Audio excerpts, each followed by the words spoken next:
Have you ever heard of a Mothman before? Ever wondered what that is? Hang tight because we're going to be talking about that in today's video. Are you ready? Let's go.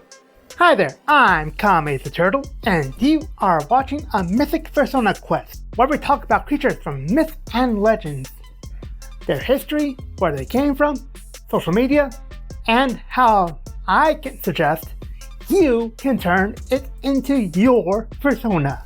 And today, we are talking about one of the most well-known cryptids of West Virginia, the Mothman. The history of the Mothman actually started in 1966, where from November 1966 to December 1967, sightings of this strange creature was been reported. It was usually described as large, dark, with feathery wings and bright red eyes. This creature was reportedly related to UFOs and appeared in and near Point Pleasant, West Virginia, where two different young couples reportedly saw the same creature and raised quite a stir, until it faithfully disappeared on December 15th, 1967, when the Silver Bridge in West Virginia collapsed. So the Mothman was acting like a harbinger of doom. But the question becomes, was he acting like a harbinger of doom because he was doing the damage, or was he trying to warn people away? Much like how Absol from Pokemon is called a harbinger of doom as well, trying to warn people of upcoming natural disasters.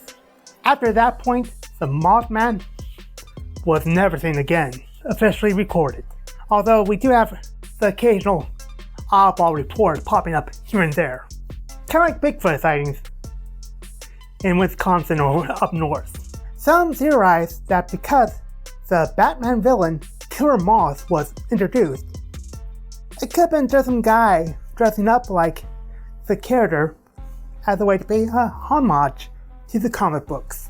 Others believe this might have been a sandhill crane that people was mistaken to be some kind of strange monster, and still others believe that the Mothman was a real creature. The Mothman would go on to be popularized in media such as the book called The Mothman Prophecies, that was later adapted to be a movie. The Mothman taking on its more commonly shown form of a humanoid moth with moth-like wings on the back, big eyes, antennas, and the whole shebang.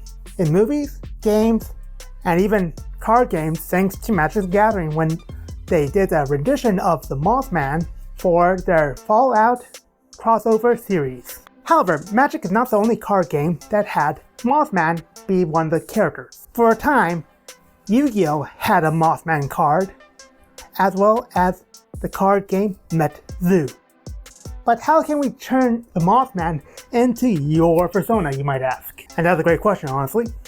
Because we could stick with the dark tone and bright red eyes, as was described, or we could change it up.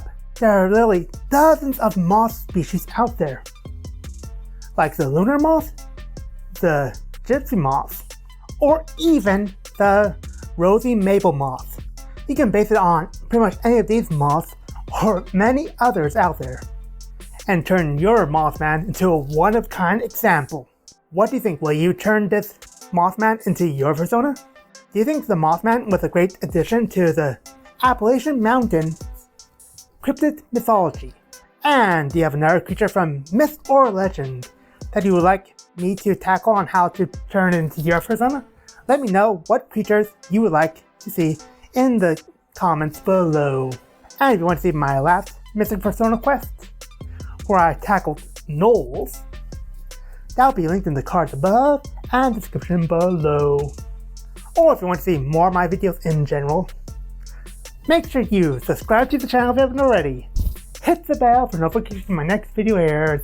Leave a like, maybe a comment, share with friends, family, other furry friends you might know. And I hope to see you all next time.